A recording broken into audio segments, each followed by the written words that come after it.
The envelope sat on my kitchen counter for 3 days before I touched it. I knew Emily's handwriting.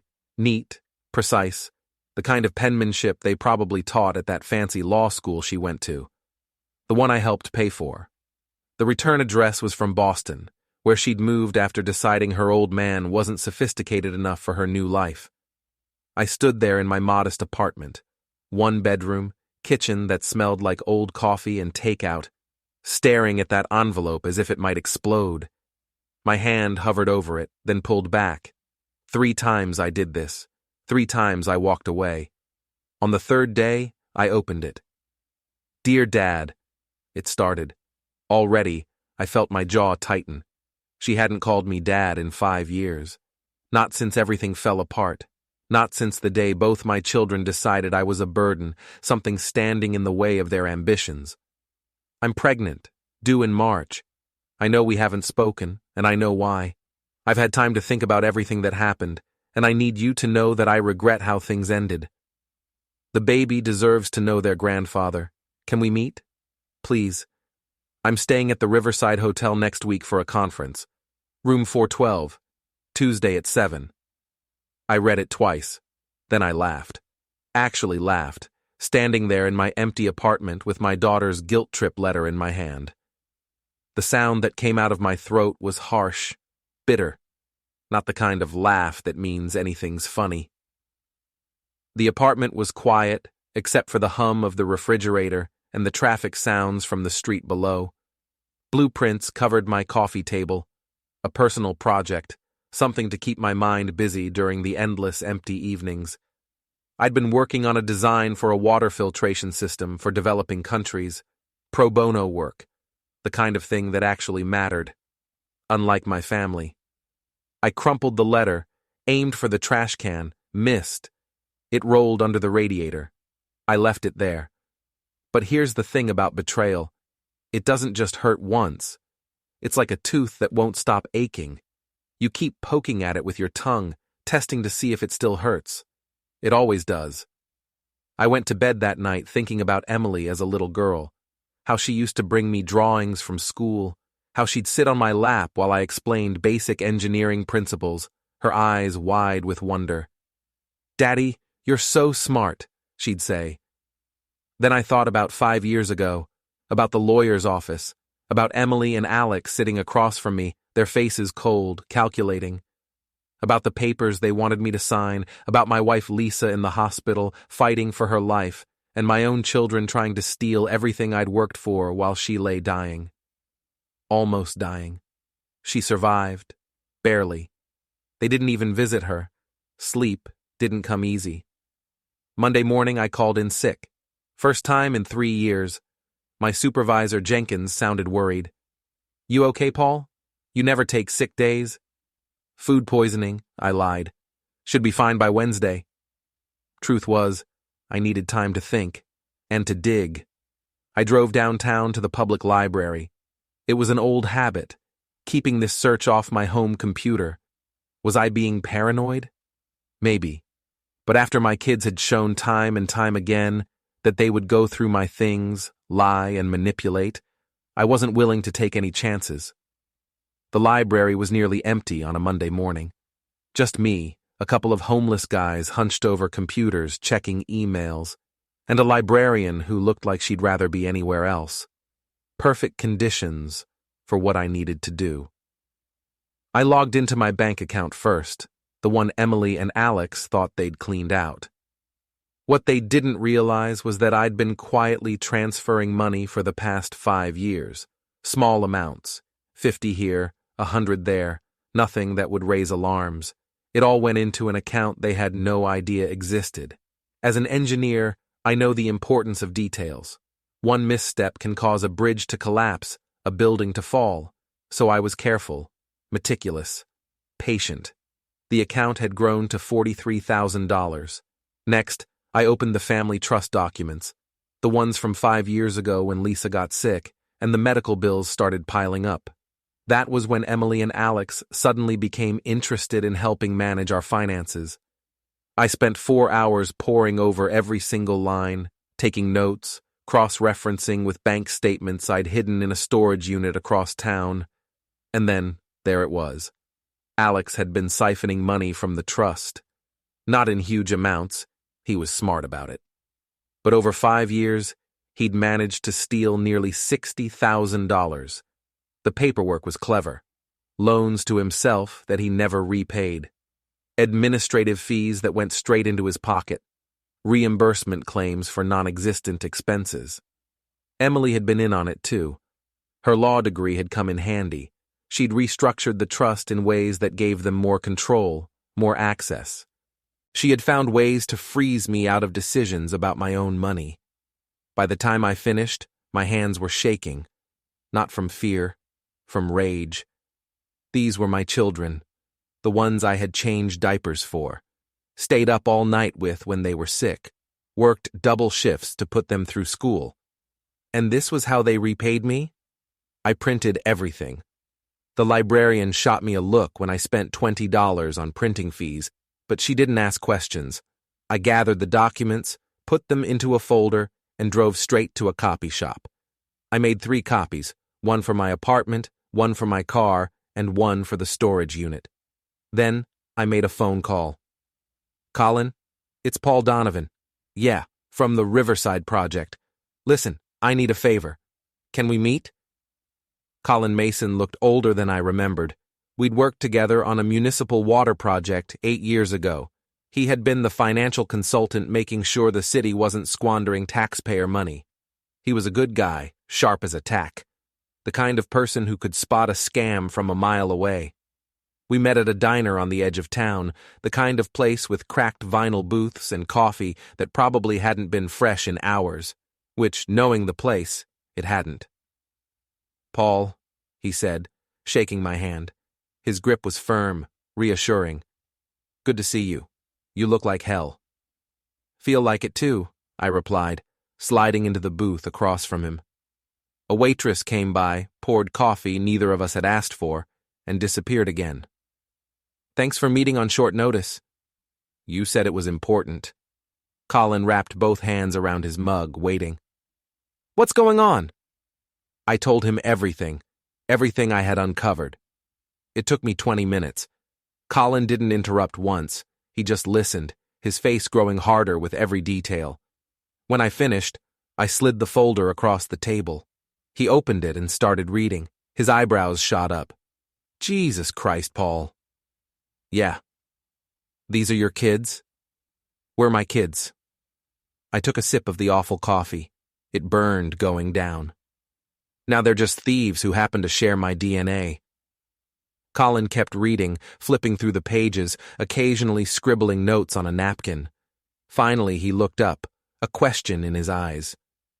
"You want to know if this is prosecutable? I want to know what I can do about it." "Legally? You've got a solid case for fraud and embezzlement. You could take this to the police, have them arrested." He paused, looking me over. "But that's not what you want, is it?" I shook my head. "I want them to feel what it's like, to have everything taken from them, to be betrayed by the people they should be able to trust most. That's called revenge, Paul." "I'm aware." Colin leaned back in the booth, studying me with a long, thoughtful look. "I knew you were a good guy, honest, the kind of person who does the right thing even when it costs him. But this?" He gestured at the folder. "This is going to change you." "I've already changed," I said quietly. "They changed me 5 years ago when they decided I was just a resource to be exploited." "Fair enough." Colin closed the folder with a snap. "Here's what I can do. I can help you restructure your assets so they can't touch them. I can help you build a legal case that'll tie them up in court for years if they try anything. And I can help you take back every penny they stole, plus damages. How long will it take? If we move fast, 4 to 6 weeks to get everything in place, then we spring the trap." I nodded slowly, digesting the plan. "What about Emily's letter? She wants to meet on Tuesday." Colin smiled, but it wasn't a nice smile. "Oh, you should definitely meet with her. Be cordial, pleasant even. Don't let her know you're on to them. The more comfortable they are, the easier this will be. I'm not sure I can sit across from her and pretend everything's fine. You're an engineer, Paul. You deal with stress loads and pressure points. This is just another calculation. Keep your emotions in check until the right moment. Then apply pressure exactly where it'll do the most damage. He was right. This was just another problem to solve, another blueprint to follow. Okay, I said. Let's do it. Tuesday evening, I stood outside the Riverside Hotel, trying to steady my breath. My hands were jammed into my pockets, balled into fists. I had been standing there for what felt like 10 minutes, watching people come and go through the revolving doors. Deep breath. In through the nose, out through the mouth. Just like Lisa used to tell me when I got stressed about work. Lisa, my wife, the woman who had stood by me for 30 years, raised our children while I worked long hours, fought cancer and won, only to watch our own kids abandon her. She was home now, resting. She didn't know about this meeting, didn't need the added stress. I took a breath, straightened my shoulders, and walked inside. The hotel was nice, not luxurious, but nice. The corporate kind of nice. The sort of place that charged $200 a night and left a mint on your pillow. The lobby smelled of vanilla and money. Room 412 was on the 4th floor. I took the stairs, needed the time to calm myself before facing her. By the time I reached her door, my heart was pounding, but my face was calm. I knocked. Emily opened the door. She looked good, professional. Her dark hair was pulled back, and she wore expensive clothes that probably cost more than my rent. She had always been pretty, but now she had that polished, success-driven look that came with money. "Dad," she said, her voice cracking just slightly, "you came.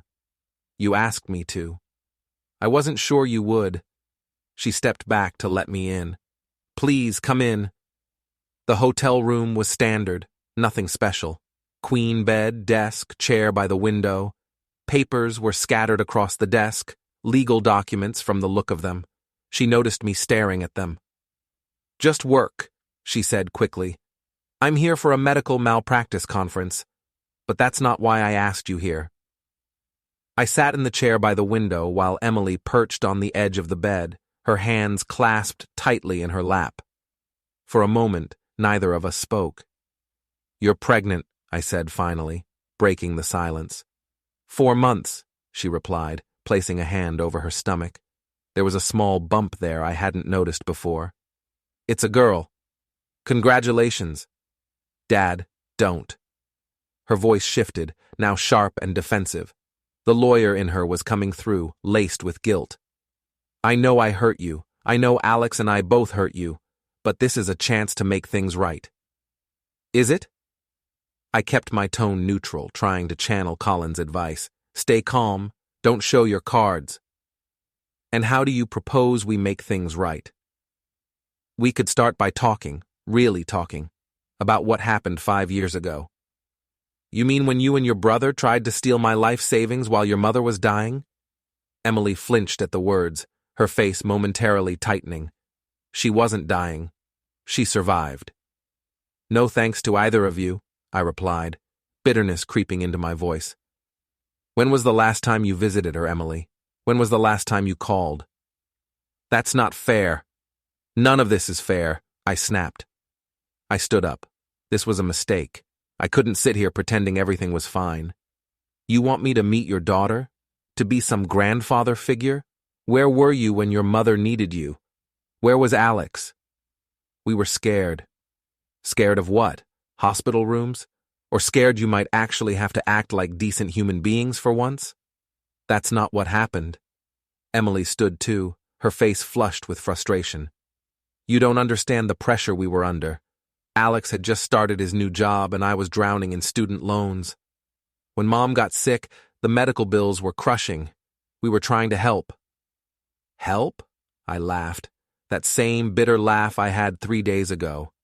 "You helped yourselves, to my money, to my trust, to everything I worked my entire life to build. We were going to pay it back," she protested. "With what? The money you kept stealing?" Emily's mouth opened, then snapped shut. She had been caught in the lie, and she knew it. I turned toward the door, my hand on the knob. I came here because you asked, because part of me, some stupid part, hoped maybe you'd actually changed. But you haven't. You're just pregnant now, and suddenly nostalgic for the family you destroyed. Dad, please. Tears were running down her face now, streaking through her makeup. I made mistakes. Horrible mistakes. But I'm trying to fix them. The baby deserves better than this. I paused, my hand still on the door. You're right. The baby does deserve better. She deserves a mother who understands the difference between right and wrong, who knows that family means sacrifice, not opportunity. Can you be that mother, Emily? I'm trying. Try harder. I opened the door. When you figure out how to be half the person your mother is, call me. Until then, leave me alone. I stepped out and didn't look back. The next morning, I met Colin at his office downtown. It was a small space in a building that had seen better days, but Colin's reputation kept him busy. His walls were covered with degrees and certifications, pictures of his family, a normal life. How'd it go? He asked, pouring me coffee from a machine that actually made decent coffee. About as well as expected. She cried.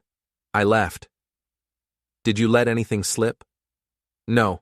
I told her off, but I didn't mention the investigation. Good. Colin pulled out a thick folder. Because I've got news. Alex has been busier than we thought. He spread documents across his desk. Bank statements, mortgage papers, credit applications. Your son has been living way beyond his means. He's got a mortgage on a condo he can't afford, lease payments on a BMW, credit card debt approaching $40,000. And look at this. He pointed to a bank statement. 6 months ago, he took out a personal loan for $25,000. The application lists the family trust as collateral. He can't do that. The trust specifically prohibits using it as collateral for personal loans. I know. He forged your signature on the authorization. Colin handed me the document. There it was, a signature that looked like mine but wasn't quite right. The D in Donovan was slightly off. This is fraud. Yes, it is. And here's the beautiful part. The loan is in default. He's missed the last 2 payments. The bank is going to start collection proceedings within 30 days. I stared at the papers, my mind racing. If the bank goes after the trust, they'll discover the signature is forged. Alex will be prosecuted. He could go to jail. Unless someone pays off the loan first. Colin smiled. Unless that. But why would anyone do that? Unless they wanted to keep Alex out of legal trouble while still maintaining leverage over him. I understood. We pay off the loan. Quietly. Then we use the forged documents to prove he's been committing fraud all along. And Emily's law license becomes very important. If she knew about the fraud and helped facilitate it, she could be disbarred. Even if she didn't know, the association with her brother's criminal activity could tank her career. How do we prove she knew?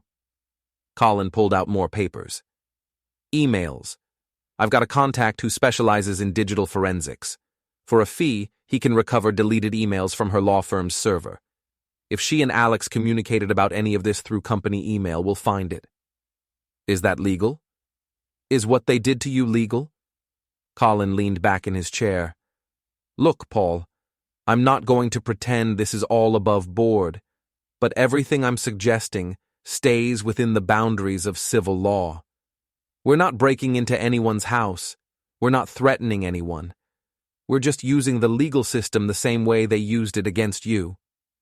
I thought about Emily's tears, about her unborn daughter, about the family I used to have. Then I thought about Lisa in that hospital bed, tubes running out of her arms, fighting for her life while her children fought over her money. Do it, I said. Whatever it takes. 3 weeks later, Colin called me at work. Conference room, 3 o'clock. Bring coffee, you're going to need it. I left Tech Build early, telling Jenkins I had a dental appointment. The lies were coming easier now. That should have bothered me. but it didn't. Colin's conference room was small, windowless, and currently covered in documents. He'd spread them out across the table like a crime scene investigation, which, in a way, it was. "Sit down," he said. "This is going to take a while." I sat. He began laying it out, piece by piece. First, the emails. My guy found over 200 deleted messages between Emily and Alex discussing the trust. Most of it is them coordinating their story, making sure they're both saying the same things to you. But look at this one. He handed me a printout. It was an email from Alex to Emily, dated 2 years ago. "Dad's getting suspicious. He asked me about the Henderson withdrawal. I told him it was for Mom's medical equipment, but I don't think he bought it. We need to move faster. If he starts digging, he'll find everything." Emily's response: "I'll talk to him. Maybe if I visit more, act concerned about Mom, he'll back off. In the meantime, I can restructure the trust to limit his access. Give me 2 weeks." I read it twice. My own daughter, strategizing about how to manipulate me. "There's more," Colin said. "A lot more. But that's the smoking gun. She knew. She participated. She actively helped Alex steal from you. What about the loan? Paid off, quietly. Alex thinks the bank made a mistake and dropped the collection proceedings. He has no idea we intervened. And we've had the forged signature authenticated by 3 different handwriting experts. It's definitely fraud." "So what's our next move?" Colin pulled out a fresh folder. "I've had a new trust drawn up. This one cuts both of them out entirely. Everything goes to Lisa, and when she's no longer with us, it will go to charities of your choosing. They get nothing." "Can we do that?" "It's your money, Paul. You can do whatever you want with it. The original trust was set up when they were minors, but they're adults now. You have every right to change the terms." "They'll fight it. Let them. We've got documentation of years of fraud and embezzlement. Any judge will see you're justified in cutting them off. Plus, we'll file civil suits for the return of the stolen funds, with interest and damages. Emily will be tied up in legal proceedings for years. It'll cost her hundreds of thousands in legal fees, even if she represents herself. And with the ethics complaints, we'll file with the state bar. Her law license will be under review. No firm will touch her. And Alex? Once we expose the forged loan documents, he'll face criminal charges. Even if he avoids jail time, his career is finished. No tech company will hire someone with a fraud conviction." I looked at the papers spread across the table. Years of lies and theft, all documented, all ready to be used against them. "When?" I asked. "I can have everything filed by next week. But Paul, once we do this, there's no going back. This will destroy them. Both of them. Are you sure?" I thought about Emily's pregnancy, about the baby girl who would grow up with a disbarred mother and a convicted criminal uncle, about the life that child would have. Then I thought about the life I'd had, about working 2 jobs to put them through college, about the birthdays I'd missed because I was working overtime, about Lisa, lying in that hospital bed, asking where her children were. "I'm sure," I said. "Do it." The papers were served on a Thursday morning. I wasn't there to see it, but Colin filled me in afterward. Alex got his at work. A process server walked into his office at the tech company, asked if he was Alexander James Donovan, and handed him the lawsuit. His co-workers watched as he read through it, his face draining of color. Emily got hers at home. She was 7 months pregnant now, huge belly, swollen ankles. The process server felt bad about it, Colin said. But business was business. I was at work when my phone rang. Emily. I let it go to voicemail. She called back immediately. Then Alex called. Then Emily again. My phone vibrated all morning with calls and texts. I ignored every one of them. Around noon, my phone rang with a number I didn't recognize. I almost didn't answer, but something made me pick up. "Paul?" A woman's voice, vaguely familiar. "Who is this?" "It's Jennifer, Alex's fiancée. Please, you have to talk to him. He's having a panic attack. The lawsuit is justified," I interrupted. Everything in that lawsuit is documented and true. Your fiancé is a thief and a forger. He made mistakes. He knows that. But this will destroy him. The criminal charges should have been filed years ago. Tell Alex if he wants to talk, he can talk to my lawyer. I hung up. The calls kept coming. Different numbers. Friends of theirs trying to intercede. I blocked them all. That evening, someone knocked on my apartment door. I looked through the peephole. Alex. He looked terrible. His expensive suit was wrinkled, his hair messy, his eyes red. I know you're in there, Dad. I can hear the TV. Please, just open the door. I stayed silent. Dad, please. I'm sorry. I'm so sorry. I know I messed up. I know I hurt you. But this lawsuit is going to ruin my life. I'll lose my job. I'll lose everything. You don't want that. You're not that kind of person. Actually, I was exactly that kind of person now. They'd made me this kind of person. I'll pay it all back, Alex continued. Every penny, with interest. Whatever you want. Just drop the criminal complaint. Please, Dad. I'm begging you. I turned up the volume on the TV. Eventually, he left. 2 days later, Emily showed up at my apartment. I'd been expecting her. She had a key still from years ago. I'd changed the locks. She knocked. I opened the door. She looked exhausted. Her pregnancy had not been kind. Her face was puffy, her ankles swollen. She leaned against the door frame like standing was difficult. We need to talk, she said. No, we don't. Dad, I'm pregnant. I'm about to have your granddaughter. You can't do this. Watch me. I could lose my law license, everything I've worked for, my entire career. How am I supposed to support my baby? You should have thought of that before you helped Alex rob me blind. I made mistakes. I admitted that. But this punishment doesn't fit the crime. You're destroying our lives over money. It's not about the money. I kept my voice level, calm. It's about the betrayal. It's about you and your brother looking at your own father and seeing nothing but a resource to exploit. It's about you helping Alex forge my signature. It's about the two of you coordinating your lies. It's about neither of you visiting your mother when she was dying. She didn't die. Not for lack of your concern. Emily's face crumpled. I was scared. Seeing her like that, I couldn't handle it. So you stole from us instead? That was your solution? We needed money. You don't understand the pressure, the student loans, the cost of living in Boston. Everything was falling apart. And taking my money fixed that? It was supposed to be temporary. We were going to pay it back. With the second theft? The third? When does it end, Emily? When would you have paid it back? She had no answer for that. Here's what's going to happen, I said. The lawsuits proceed. The criminal investigation proceeds. You'll both be held accountable for what you did. And when your daughter is born, you'll explain to her why her mother is disbarred and her uncle is in prison. That's on you, not me. You heartless bastard. Her voice was pure venom now, the lawyer coming out. You would do this to your own grandchild. What kind of man are you? The kind you created. I closed the door in her face. Over the next 4 weeks, I watched from a distance as their lives began to unravel. Alex was fired. His company couldn't keep an employee under criminal investigation for fraud. The story hit the local business news, and his reputation was dragged through the mud.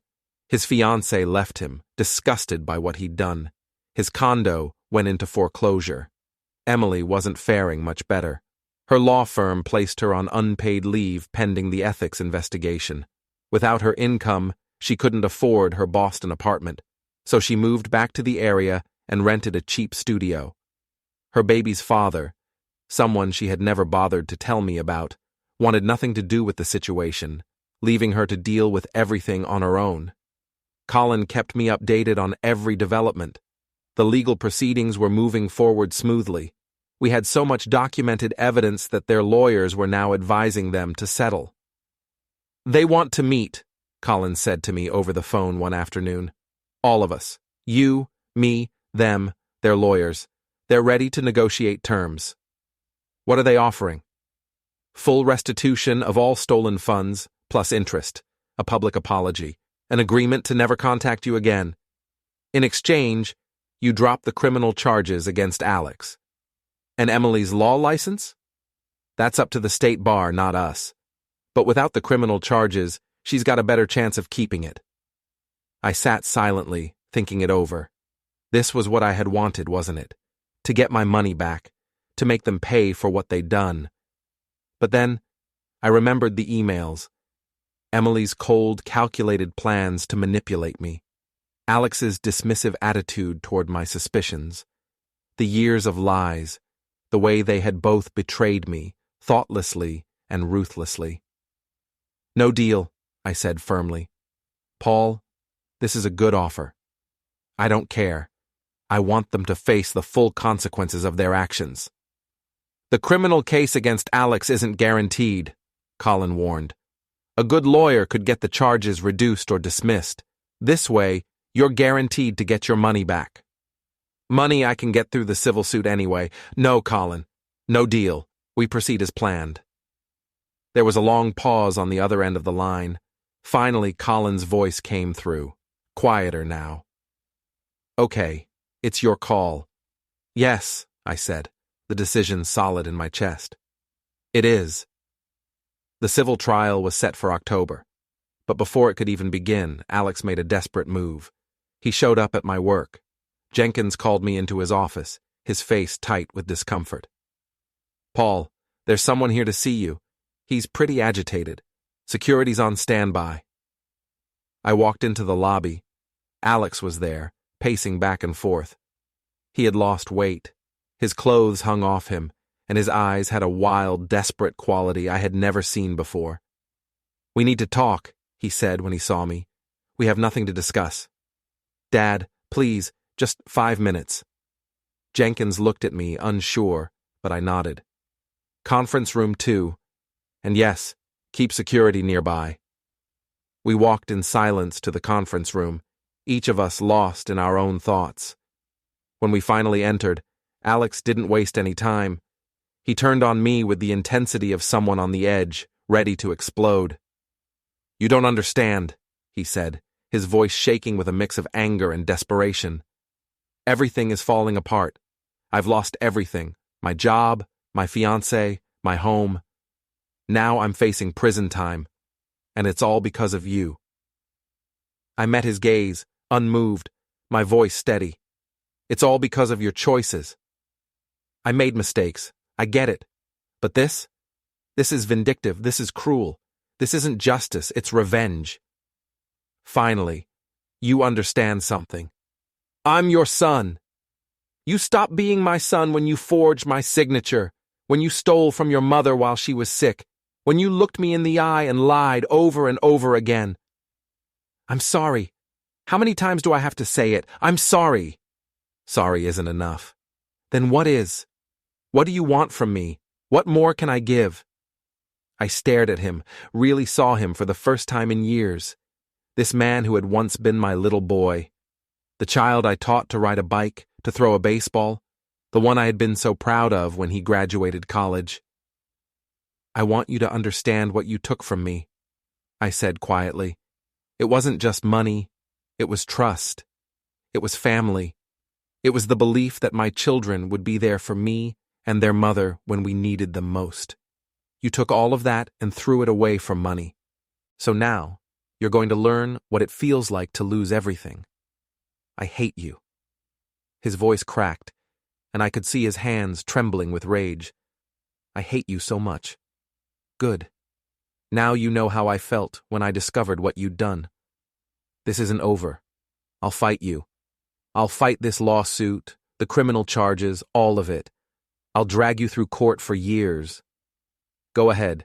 I've got Colin, I've got documentation, and I've got time. You've got mounting legal bills and no income. How long do you think you can last? He stared at me, his eyes seething with real hatred, and for a moment, I almost felt sorry for him.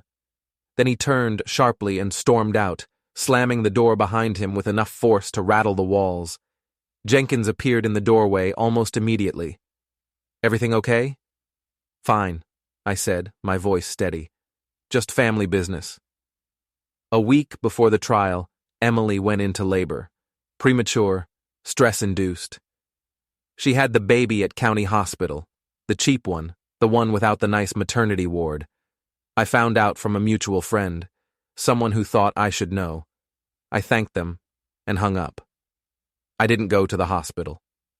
2 days later, Emily called from her studio apartment. I answered this time. She's beautiful, Emily said without preamble. 7 pounds, 2 ounces. Dark hair like mine. Your eyes, though. She's got your eyes. I said nothing. Her name is Rachel, after Mom's mother. Still nothing. Dad, please, come meet her. Come see your granddaughter, please. Why? Because she's your family. No, I said. She's a stranger. I'm sorry for what you're going through, Emily. I'm sorry you're a single mother struggling to make ends meet with a suspended law license and mounting debt. But you did this. You made these choices. She didn't. Rachel didn't do anything. She's innocent. Then raise her better than you were raised. Teach her that actions have consequences, that you can't steal from people and expect forgiveness, that family means something. You could teach her that. You could be her grandfather. I had children once. They taught me that love can be used against you, that trust can be broken, that family ties are meaningless when money is involved. I'm not interested in learning that lesson again. You're a cold man. You made me this way. No, Dad, this was always in you. We just gave you an excuse to let it out. That stopped me. Was she right? Had I always been capable of this kind of ruthlessness? This kind of calculated cruelty? Goodbye, Emily, I said. The trial's next week. My lawyer says we're going to lose. Alex might go to prison. I'll probably lose my license permanently. Is this what you wanted? Is this what justice looks like to you?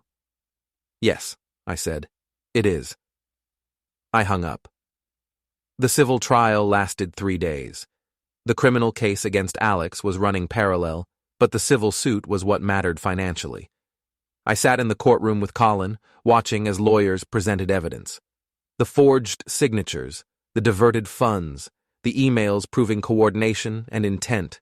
It was overwhelming. Emily's lawyer tried to argue emotional distress, family circumstances, my daughter's pregnancy. The judge wasn't having it. Ms. Donovan, the judge said, you're an attorney. You knew these actions were illegal. You participated anyway. Your personal circumstances don't excuse fraud. Alex's lawyer tried to paint him as a desperate man making poor choices, but the prosecution had too much evidence. The forged loan documents, the pattern of theft, the coordination with his sister. On the 3rd day, the judge ruled in my favor. Full restitution of stolen funds plus interest, plus damages for emotional distress and legal fees. The total came to over $200,000. How do you expect my clients to pay this? Emily's lawyer demanded. They don't have that kind of money. Then they'll pay it over time, the judge said. Wage garnishment, asset seizure, whatever it takes. They stole from their father. They'll pay it back. Alex's criminal trial was scheduled for the following month. His lawyer was trying to negotiate a plea deal, but the DA wasn't interested in being lenient. Fraud, forgery, embezzlement. Alex was facing serious prison time. After the verdict, I walked out of the courthouse with Colin. The sun was shining. It was a beautiful day. How do you feel? Colin asked. Satisfied, I said, and I meant it. Before the criminal trial could even begin, Alex's lawyer contacted Colin with a new offer. Alex would plead guilty to reduced charges, agree to pay full restitution, and accept probation instead of prison time. In exchange, we would support the plea deal. What do you think? Colin asked me over coffee. What are the terms exactly? Guilty plea to felony fraud, 5 years probation, 2,000 hours of community service, full restitution of all stolen funds, which the civil judgment already covers. He'll have a criminal record, though. That'll follow him forever. And prison? He'd avoid it, unless he violates probation. I thought about Alex in prison, orange jumpsuit, bars, the whole thing. Part of me wanted that, wanted him to suffer, to feel the weight of the destruction he'd caused, the way I had suffered. But another part of me, the part that remembered teaching him to ride a bike, the part that used to hold him close when he was a child, that part was tired. What does the DA say? She's willing if we are. Saves the cost of a trial. Alex gets punished but not destroyed. You get your money back. He's already destroyed, I said. His career is finished. No tech company will hire a convicted felon. True. So the question is whether you need him in prison too. I stared out the window of the coffee shop, watching people walk by, going about their lives, moving forward. Some of them, I imagined, were dealing with their own challenges, their own families, their own problems. The world didn't pause because of what had happened to me. Accept the deal, I said, feeling the weight of my choice. But on one condition. Part of his community service has to involve financial literacy education. He needs to teach others how to manage their money responsibly. The irony of it will be unbearable for him. Colin gave a small, knowing smile. I'll make sure that's included in the agreement. And Emily? I asked, already aware of the answer, but needing to ask anyway. The state bar is still deciding, but with Alex's conviction, even with the plea deal, her chances aren't good. She'll probably lose her license. Good. Paul, she's got a baby, a newborn. You're really okay with this? She should have thought about that before she helped her brother commit fraud. Actions have consequences, Colin. That's what you teach children. Apparently, I failed to teach my children that lesson, so they're learning it now. There was silence between us for a moment as I let the weight of the words settle in. I could hear the clink of coffee cups, the murmur of conversations around us, but none of it seemed real. Only this was real. What had been taken from me, and what had to be done to make them face it. Eventually, Colin nodded. I'll make sure the deal's in place. Thanks, I said quietly, and just like that, it was over. For now. 3 weeks after Alex's plea deal was finalized, I got a letter from the state bar. They were officially disbarring Emily. The decision cited her participation in fraud, her breach of fiduciary duty, and her failure to uphold the ethical standards of the legal profession. I read the letter twice. Then I filed it away with all the other documents from this case, another piece of the puzzle, another chapter in a story that I'd never asked to be part of. That evening, I drove to the storage unit where I kept my backup copies of everything. I stood there, looking at boxes full of evidence, documentation, and proof of betrayal. Years of my life reduced to paper and folders, physical remnants of the damage my children had caused. I should have felt triumphant. I'd won. I'd gotten justice. My children had been held accountable for their actions. They'd paid, in their own way, for the deceit they'd laid at my feet. But instead, I felt empty. I drove home. The apartment was quiet. Too quiet. Lisa was at her sister's for the week, needing help with some medical appointments, and I'd encouraged her to go. She didn't know the full extent of what I'd done.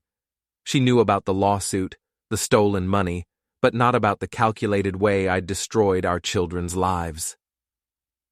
I sat in the silence of my apartment, surrounded by blueprints and engineering journals, the things that had once defined me, the things I'd buried myself in when the world outside had been too painful to face.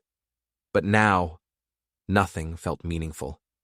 Victory, satisfaction, peace. Nothing came. My phone rang, unknown number. I almost didn't answer. Hello? Mr. Donovan? A woman's voice, young and uncertain. This is Melissa from County Hospital. I'm calling about Lisa Donovan. My heart stopped. What happened? She's okay, but she collapsed at her sister's house. They brought her in. She's asking for you. I didn't hesitate. I grabbed my keys, my heart racing in my chest. I'm on my way. I ran out the door, knowing that no amount of justice, no matter how hard-earned, could ever be enough to fix the one thing that truly mattered. Lisa looked small in the hospital bed. Tubes and monitors were hooked up to her, just like 5 years ago. The cancer was back. That's what the doctors had told me. Aggressive. Stage 4. How long? I asked, my voice barely above a whisper. Months, maybe. 6 at most. I'm sorry. I sat by her bed, holding her hand, watching her sleep. The medication kept her comfortable, but it didn't hide the truth. Her face was pale, her breathing shallow. This was what mattered. Not money, not revenge, not justice. This woman who had stood by me for 30 years, who'd raised our children, who'd fought cancer before and was now fighting it again. And I had spent the last 6 months destroying our children instead of being here with her. You're an idiot, Paul, I said to myself, my own guilt overwhelming me. Lisa's eyes fluttered open. Paul? I'm here. The kids. Where are the kids?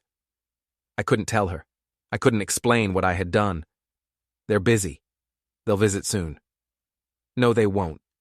Her voice was weak but clear. I know what happened. Colin's wife told me. About the lawsuit. About Alex. About Emily. Lisa. Did it make you feel better? Destroying them? I didn't have an answer. They made mistakes, Paul. Terrible mistakes. But they're our children.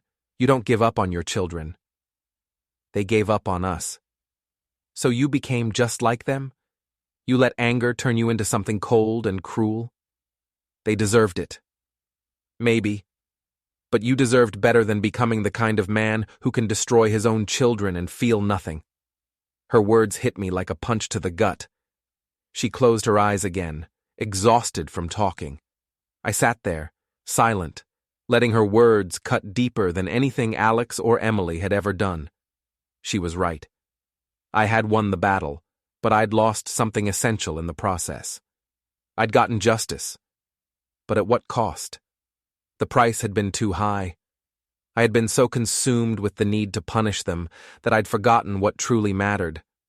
What had always mattered. Lisa squeezed my hand and I felt a rush of regret wash over me. She had been right all along. Lisa died 3 months later. It was peaceful, the doctors said. She went quietly in the night. No pain. Emily found out through Lisa's sister. She called me, crying. When's the funeral? Saturday, 2 o'clock, Riverside Church. Can I come? I thought about saying no, about denying her even this, just as I had denied her so many things. But Lisa's words echoed in my head. It's your mother's funeral. Of course you can come. What about Alex? Him too. Saturday was cold and rainy. The sky seemed to match the heaviness in my chest. The church was half empty. Lisa hadn't had many friends left. Her illness had isolated her, and my obsession with revenge had driven away most of our social circle. Emily came. She looked terrible. Her hair was pulled back, no makeup, wearing a cheap black dress. She held baby Rachel, who was sleeping in a carrier. She sat in the back, as far from me as possible. Alex came too. He looked worse than Emily. Thin, haunted, his eyes were distant, and his face was gaunt. He sat on the opposite side, as far from his sister as possible. I sat in the front row, alone. The service was short. The pastor spoke about Lisa's kindness, her strength, her unwavering devotion to family. Each word felt like a knife in my gut, a reminder of what I had lost and what could never be replaced. Afterward, people filed past the casket, some stopping to hug me, offering their condolences. I accepted them numbly, like a man standing outside his own life. Emily approached last. Rachel was awake now, looking around with curious eyes. She had Lisa's nose, I noticed, a small, quiet reminder of the life I had once hoped for. I'm sorry, Dad, Emily said, her voice cracking. For everything. For Mom. For what we did. For all of it. I know. Can I? She hesitated. as if unsure whether she had the right to ask anything of me. "Can I show her to you, Rachel?" I looked at the baby. She was beautiful, perfect, and most of all, innocent of all the ugliness that had brought her into this world. "What's the point?" I asked. "She's your granddaughter." "I don't have a granddaughter," I replied, the bitterness creeping into my voice. "I don't have children. I have two strangers who stole from me and broke their mother's heart." Emily's face crumpled, her eyes filling with tears. She turned away, walking out of my life once more, carrying Rachel, my granddaughter, out of my reach, forever. Alex didn't approach. He stood near the door, watching from a distance. When our eyes met, he didn't say a word. He just turned and left. I sat there, in the cold and empty church, watching as the remnants of my family disappeared into the rain. I had won, but at what cost? What had I truly gained? The answer was nothing, nothing at all. The house sold quickly. I couldn't stay there, surrounded by the memories of Lisa, of the family we'd once been. I moved into a smaller apartment downtown. 1 bedroom? Nothing special. It was just a place to sleep, nothing more. The money from the lawsuit sat in my account, $200,000. Money earned from the destruction of everything I once held dear. I couldn't bring myself to spend it. I had thought it would bring closure, or at least some satisfaction, but all it did was weigh heavily on me, a constant reminder of the cost. Colin called occasionally, checking in. "How are you doing?" "Fine," I'd say. "That's not what fine sounds like, Paul." "I got what I wanted, justice, revenge. They paid for what they did." And it doesn't matter. Lisa's still gone. My family's still destroyed. I'm still alone. You could reach out, to Emily, to the baby. Why? So I can pretend everything's fine? It's not fine, Colin. It will never be fine. So you're just going to live like this? Alone and bitter? I'm not bitter. I'm realistic. But I was bitter. Bitter and angry, filled with regret. Not for what I'd done to Alex and Emily. They'd deserved every ounce of it. But for what I'd lost in the process. For the time I'd wasted, consumed by revenge, when I could have been with Lisa. For the man I'd become, someone who would sacrifice everything to make others pay. I went to work. I came home. I worked on my engineering projects. The water filtration system was nearly complete, and I'd been contacted by an NGO interested in implementing it in Africa. Good news, important work. It felt meaningless. The numbers on the page, the blueprints, the technical details, they all seemed hollow. Everything I did felt hollow. I had success, but no one to share it with, no one to feel it with. All the work in the world didn't bring Lisa back. It didn't fix the broken pieces of my family. It didn't fill the empty space inside me. It was just a distraction from the silence that waited for me every night. I had everything I thought I wanted, but nothing I truly needed. 6 months after Lisa's funeral, Alex showed up at my apartment again. This time, I let him in. He looked better, healthier. He'd gained back some weight, and there was something different in his eyes, something calmer. "I'm not here to apologize again," he said. "You've made it clear you don't want that." "Then why are you here?" "To tell you that I'm leaving, moving to Seattle. I got a job with a non-profit, tech support, nothing glamorous, but it's honest work, and they were willing to hire someone with a record." "Good for you. I'm also paying off the restitution. It'll take years, but I'm doing it, every month, like clockwork." "I never doubted you would. The court's garnishing your wages." "Right." He looked around my apartment. "This is where you live now, after everything? It's enough." "Is it? Because you look miserable, Dad. You won. You destroyed us. You got your revenge. But you look more miserable than I've ever seen you." "Get to your point." "My point is that Mom died while you were busy punishing us. She died alone because you were so focused on making us pay that you forgot what actually mattered, and now you're living in this empty apartment with your empty victory, and you're realizing it wasn't worth it. You don't get to lecture me about priorities. You're right, I don't. I destroyed that right when I stole from you, but I can tell you what I've learned. Revenge doesn't fix anything. It just creates more emptiness. You taught me that. Not on purpose, but you taught me. I'm glad my life can serve as a cautionary tale for you. I'm serious, Dad. I look at you, and I see what I would have become if I'd kept going down that path. Someone so focused on being right, on winning, that they lose everything that matters. I didn't lose everything. I got justice. You lost your family. You lost Mom's last months. You lost yourself. For what? Money? The satisfaction of watching us suffer? I wanted to argue, to tell him he was wrong, but the words wouldn't come.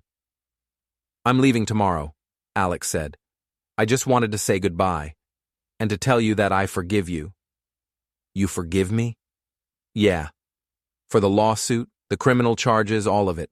You were hurt, and you lashed out. I understand that now. I did the same thing when I stole from you. We're more alike than either of us wants to admit. Get out. Goodbye, Dad. He left. I stood there in my empty apartment, his words echoing in my head. The silence that followed felt louder than anything I'd ever heard before. As the first light of dawn broke through the sky, I made a decision. I didn't know what would come of it, or if it would make any difference, but I knew I couldn't keep going down the same path. I couldn't keep holding on to my bitterness, my anger, and the misguided sense of justice that had consumed me for so long. It had taken everything that truly mattered, and for what? I stood up, wiped the tears from my eyes, and made my way back to the car. The weight on my chest felt a little lighter now, not because I had all the answers, but because I had finally realized that there was more to life than holding on to the past. I didn't know what was next, but for the first time in a long while, I felt the faintest glimmer of hope. Maybe it wasn't too late to change. Maybe, just maybe, there was still a chance to rebuild something, even if it was just a small piece of what I had lost. I drove back to my apartment, the weight of the night still in the air, but with a quiet determination that I hadn't felt in months. I sat in the silence of my apartment, waiting for something, anything, to break through. I had made the calls. I had taken the step toward forgiveness, or at least toward letting go. But all I felt was emptiness. I thought that maybe, just maybe, releasing them from the restitution would bring me some sense of relief, but instead, it felt like a void. I had expected peace, or maybe closure. But all I got was the same quiet, the same heaviness in my chest. The apartment was still the same, the memories still hanging around me like ghosts. The world outside was moving on, but I was still stuck in this place of trying to make sense of what I had done and what I had lost. I looked at the phone, the messages I'd sent, and thought about what had changed. The restitution was gone, but would that really make a difference in the grand scheme of things? Would it change anything for me, for Emily, or for Alex? The phone remained silent. No messages, no calls back. It was a small gesture, one that might have made me feel better if I had done it sooner. But now it just felt like I was chasing something that would never come. Peace, redemption, forgiveness. I didn't know if those things even existed anymore.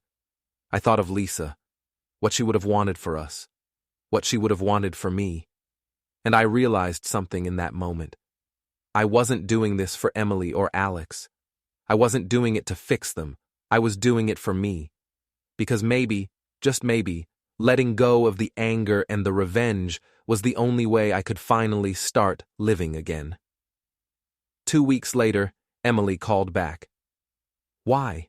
she asked, her voice straight to the point, no preamble, no greeting. "Because your mother would have wanted me to." "That's the only reason?" "That's enough of a reason." Silence hung on the line for a moment before she spoke again. "Thank you. The money. It would have taken me decades to pay it off.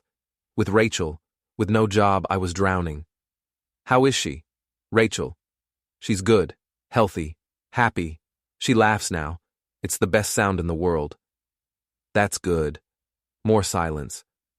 Then, Emily spoke again, her voice softer. I'm working at a library now. It's not law, but it pays the bills. And I'm taking classes at night. Accounting. Figured I should learn to manage money properly. That's smart. Alex told me you let him off too. He called before he left for Seattle.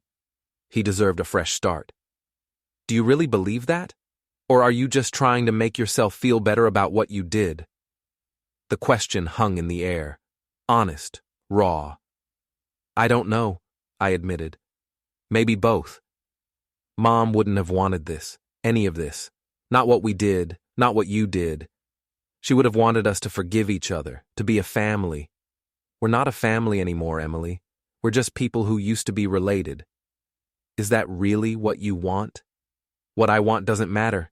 It's what we are. It doesn't have to be. Yes, it does. Some things once broken can't be fixed. I don't believe that. You should. I hung up. The weight of the conversation settled on me like a cloud. The old me, the one that believed in the power of family, of forgiveness, fought to rise to the surface, but the bitterness and the years of damage were too heavy. Some things couldn't be fixed, and as much as I wished it could be different, I knew deep down that things were beyond repair. I had let go of my anger, but that didn't mean I could fix the past. I threw myself into work. The water filtration project was ready for implementation. I took a leave of absence from Tech Build and flew to Kenya to oversee the installation. The village was small, remote. The people there had been walking miles every day for clean water. My system would bring water directly to them. Safe, clean, reliable. It was good work, important work, the kind of thing that actually mattered. I spent 3 months there, working alongside local engineers, training them on maintenance and repair. The village threw a celebration when the system went live. Children played in the water. Women cried with relief. For the first time in years, I felt something other than anger or emptiness. I felt useful, needed, like I was making a positive difference. You should smile more, one of the village elders told me through a translator. You have brought life to our community. This is a happy thing. I'm not very good at happiness anymore. Then learn. Life is too short to carry anger forever.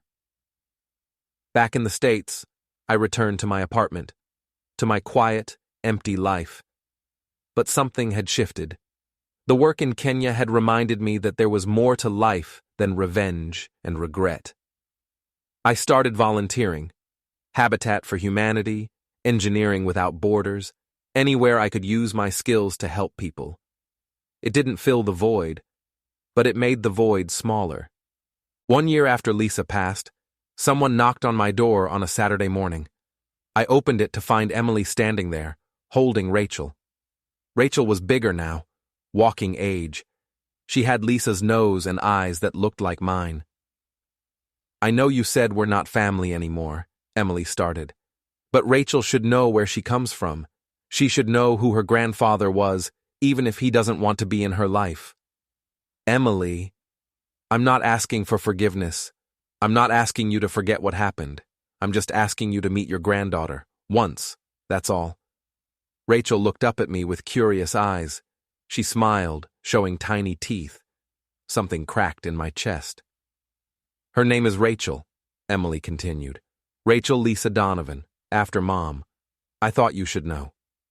I looked at this child, this innocent life caught in the middle of our family's destruction. Come in, I heard myself say. Emily's eyes widened. Really? Just for a little while? They came inside. Rachel immediately went to my bookshelf, pulling out engineering textbooks and looking at the pictures. Emily sat on the couch, watching her daughter with obvious love and exhaustion. She's beautiful, I said. She is. She's the only good thing I've ever done. That's not true, isn't it? I destroyed my career, betrayed my family, lost my mother.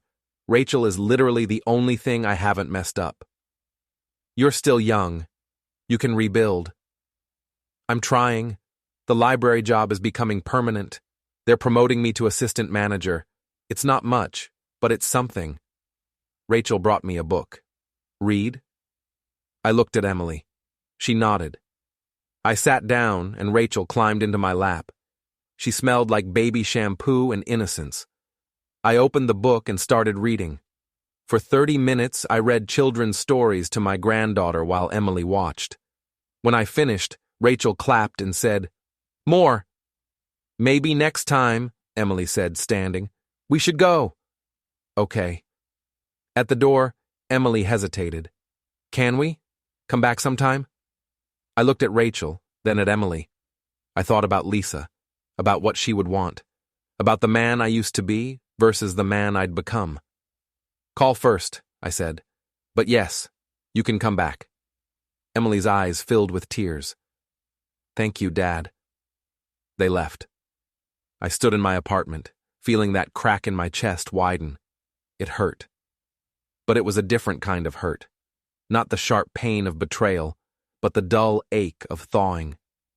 Emily and Rachel came back.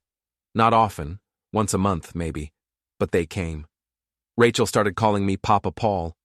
Emily and I talked carefully about safe subjects, her job, my projects, Rachel's development.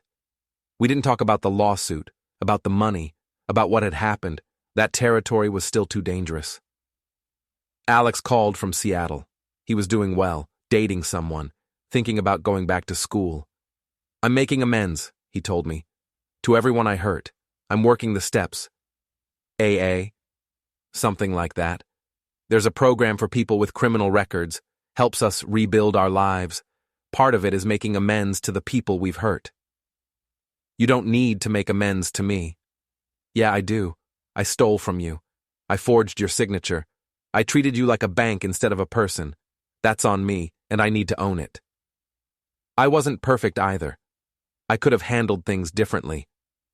"You could have, but I'm not responsible for your choices.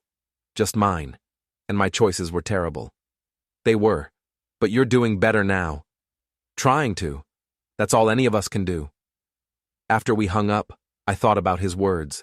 Making amends, owning mistakes, moving forward. Maybe that was the answer. Not forgiveness. That felt too big, too complicated. But movement, progress. A choice to stop looking backward and start looking forward. 2 years after Lisa passed, I stood in front of a community center in downtown Portland. Inside, they were hosting a financial literacy course, designed for people with criminal records, for those trying to rebuild after making mistakes. Alex was teaching it. Part of his community service, part of his efforts to make things right. I went inside, sat in the back. I watched my son stand in front of a room full of strangers, teaching them about budgeting, about credit, about making smarter financial decisions. He was good at it, patient, understanding. He talked about his own mistakes without excuses, using his story as a cautionary tale. When the class ended, he saw me. He looked surprised. "Dad, what are you doing here?" "Wanted to see what you've been doing." "And?" "You're good at this. Teaching. You should consider doing it full time." "I'd need credentials. A degree in education or finance." "So get one. You're young enough, smart enough." Alex looked at me, really looked at me. "Are you proud of me? Is that what this is?" I stopped, thought about it. "I'm glad you're making something positive out of what happened. That's what matters." That's not quite pride, but I'll take it. We stood there awkwardly. Then Alex said, "I'm sorry, for everything, for what I did to you, to Mom, for all of it." "I know. Do you forgive me?" The question I'd been avoiding for 2 years. Did I forgive him? Forgiveness felt too simple, too clean. What he'd done couldn't be undone with an apology. What I'd done couldn't be justified with righteous anger. "I'm working on it," I said finally. "That's the best I can do." "That's enough. That's more than enough."